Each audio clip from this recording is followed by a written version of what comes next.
இந்த ப்ரொபோசலை முன் வச்சது யாரு? இப்ப அந்த கூட்டத்துல ஸ்டாலின் தான் என்கிட்ட பேசினார்னு இவர் சொல்றாரு. அந்த கூட்டத்துல இந்த ப்ரொபோசலை யாரு முன் வச்சாங்க? யார்கிட்ட இருந்து இந்த ஐடியா ஒரிஜினலி ஜென்ரேட் ஆச்சு அப்படின்னு?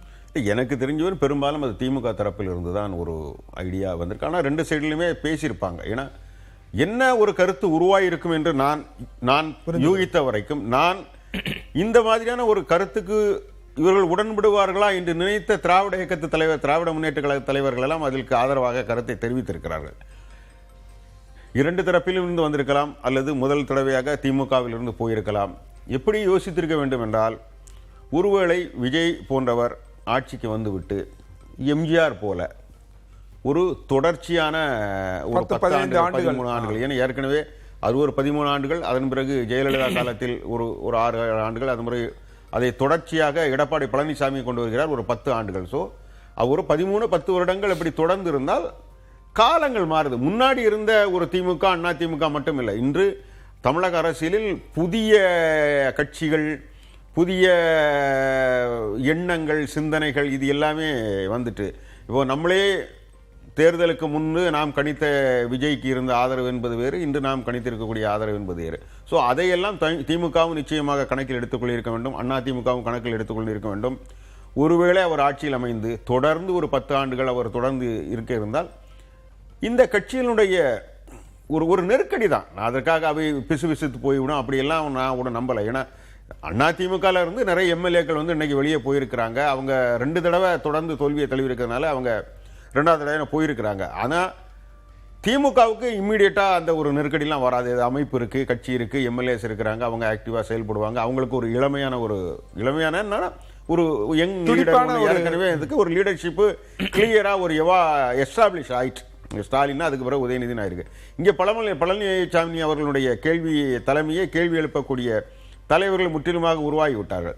ஸோ அவங்க அதனால மற்றவங்களுக்கு என்ன மாதிரி ஒரு தயக்கம் வரணும், அந்த கட்சியை நம்மளால கட்டுக்கோப்பாக அமைத்து கொண்டு செல்ல முடியுமாங்கிற ஒரு கேள்வி வந்த பட்சத்தில் இப்போதைக்கு அந்த கேள்வி இருக்கு. ஆனால் தொடக்கத்தில் அவர்களுக்கு அந்த சிந்தனை ஓட்டம் வந்திருக்க வேண்டும். நிச்சயமாக ஒரு தொடர்ச்சியாக ஒரு ஆட்சி இருந்து விட்டால் நம்மை போன்ற அதிமுக போன்ற கட்சிகளுக்கு வந்து எதிர்காலம் என்பதை எடப்பாடி என்பவர் நிச்சயமாக அவர் சிந்திருக்க வேண்டும். அதனால அவருமே அண்ணா அவர்கள் இருவருமே நம்ம பார்த்துருக்கிற அரசியல், தமிழக அரசியலில் ஜென்ம விரோதிகள் என்று நம்ம திமுகவையும் பாஜகவும் கூட சொல்ல முடியாது இல்லையா? இந்த ஊர்ல ஜென்ம விரோதிகள் நம்ம வச்சுக்கிறது திமுகவும் அதிமுக தான். 2வது பக்கம் தான் கொள்கை ரீதியா சொன்னா கூட பிஜேபி திமுக நீண்ட காலமாகவே பைப்போலரா இருந்தது அவங்க இருந்தது. அதனால அந்த ஒரு பிரச்சனை இது வந்து எதனால வருதுன்னா, ஒண்ணு கொள்கை, அதெல்லாம் ஒண்ணும் கிடையாது. நீ அதிகாரத்தில் பிடிச்சிடுற, நான் எதிர்கட்சியா இருக்கிறேன், இந்த ஒரு கோபம், அதிலிருந்து வெளியே வந்த ஒரு கட்சி, அந்த கட்சியை திட்டி வளர்ந்த கட்சி, அவர்களை திட்டி வளர்ந்திருக்கிறார்கள். ஸோ இவர்களே சேர்ந்து வரணும் என்றால் அப்போ அவர்களுக்கு ஒரு ஐயப்பாடு உருவாகியிருக்க வேண்டும். நம்மால் இது தொடர்ச்சியாக ஒரு ஆட்சி நீடித்தால் நம்மால் எந்த மாதிரியான, ஏன்னா இளைஞர்கள் ஒரு செட் இருக்கு இல்லையா, நீ ஒரு ஜெனரேஷன் மாறி இருக்கு. இன்னைக்கு 30 வருஷம் தமிழக அரசியல்ல மாறி ஒரு புது ஜெனரேஷன். தலைவர்கள் மட்டத்தில் அவங்க ஒத்துக்கிட்டா கூட அது களத்துல கிரவுண்ட்ல எப்படி இல்ல, கிரவுண்ட்ல வந்து நீங்க எம்எல்ஏஸ் வச்சு தான் நீங்க பண்ண போறீங்க. அதனால அந்த எம்எல்ஏனா மாவட்டம் வட்டம் இந்த மாதிரி நிர்வாகிகளா இருக்கு, அவங்க ஈஸியா கன்வின்ஸ் பண்ணிருப்பாங்க. ஆனா அது நீடித்திருக்குமாங்கிறத கேள்வி இல்ல. பட் ஒரு பரீட்சாத்தமாக ஒரு எக்ஸ்பெரிமெண்ட் பண்ண பார்த்திருக்கிறாங்க.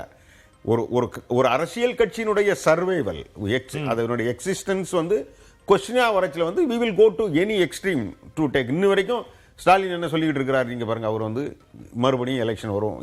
ஏன்னா நீங்கள் வந்து தொண்டர்களை கீழே அடுத்த நிலைகிட்ட தலைவர்களை நீங்க உற்சாகம் வைக்க வேண்டியது. ஏன் தலைவர் இந்த ஆட்சி கவிழ்ந்துட்டு சொல்றாங்கிறது யாருக்கும் புரியல. அவர் எதை காரணமாக வைத்தே சொல்ல, அவர் என்ன சொல்ல நம்பலாம், இந்த இடதுசாரிகளுடைய ஆதரவிலையும் திருமாவளவனுடைய ஆதரவிலையும் ஐயுஎம்எல்லுடைய ஆதரவிலையும் இருக்கு. அதனால அவர்கள் வந்து ஏதாவது அந்த வரம்பு மீறி செல்லும் ஒரு காலகட்டத்தில் இந்த இடதுசாரிகள் பொறுக்காமல் அல்லது திருமாவளவனை பொறுக்காமல் ஆதரவை விலக்கிக் கொள்ளலாம், அந்த மாதிரியான ஏதாவது சொல்லலாம். இல்லை சில அந்த கட்சிக்குள்ளே சில பிரச்சனைகள் வரலாம் என்ற ஒரு கட்சிக்காரர்களை நம்மை உற்சாகப்படுத்துவதற்காக பேசுகிற பேச்சாகவும் எடுத்துக்கலாம். அதற்கு பின்னணியில் சில திட்டவட்டமான ப்ரூஃபையும் வச்சு அவர் பேசலாம். ஆனால் இப்போது இருக்கிற நிலைமைக்கு நான் அப்படி நினைக்கல. ஏன்னா நீங்கள் வந்து இடதுசாரிகள் திருமாவளவன் அவர்களும் விட்டுதா பண்ணால் கூட இன்னைக்கு அவர் எப்படி அதிமுகலேருந்து ஏற்கனவே தோற்கடிக்கப்பட்ட வெற்றி பெற்ற எம்எல்ஏ பக்கத்துக்கு அவர்களையே மனமும் வந்து ரிசைன் பண்ணி அந்த கட்சிக்கு போயிட்டாங்க.